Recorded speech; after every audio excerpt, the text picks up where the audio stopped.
Chris Harding. I'm a geoscience major and I've got a PhD in geology. I am from Germany originally and I've spent time in Canada and in Houston, of course, for the last couple of years here.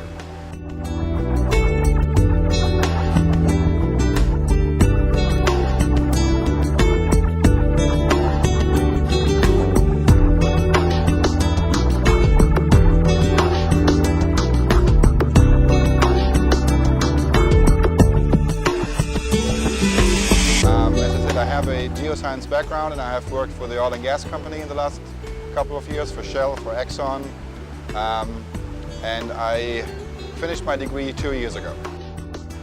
Initially I was interested in going beyond computer graphics, something I had at that point just become involved in with another major class I had taken, and I was interested in finding out what can be done to recognize patterns, particularly patterns that are of a natural shape, like geoscientists often encounter.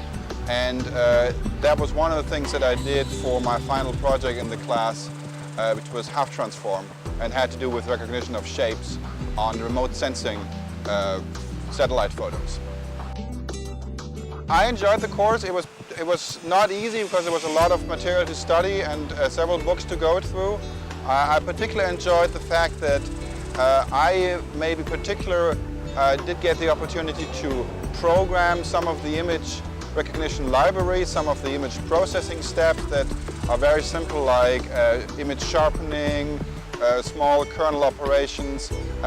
This is something I had never done before, and the course offered an easy way of getting into that and writing small C programs within the bigger framework of image processing to test small, processing steps.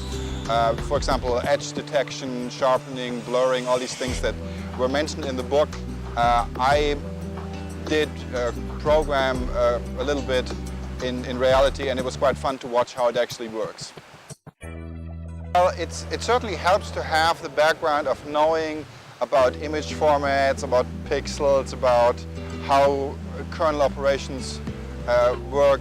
And I found that people who have been doing some amount of programming before they come to the course do have less to learn simply, and probably have an easier time understanding and jumping right into it. In terms of people who are not traditionally trained as programmers or computer scientists, I would think it helps to have an interest in wanting to connect the field, say biology or geology or something, to an image vision process, of course.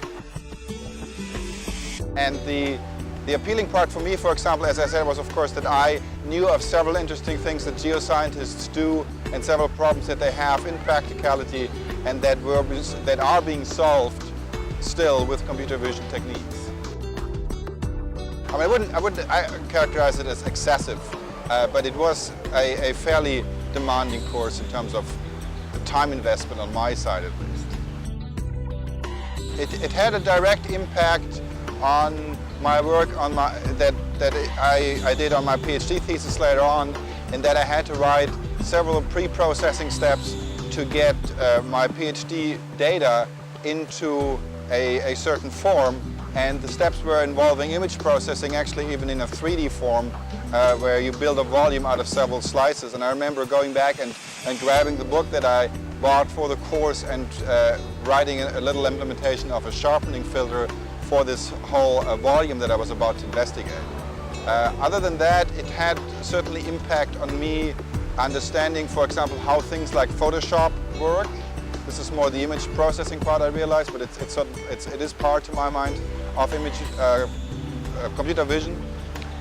It had to some degree influenced my interest in time series analysis, something that happens for satellite reconnaissance of natural features, where you have a series of snapshots from outer space, and you have to find out where's that smoke moving, and where's the action going on, and all these things.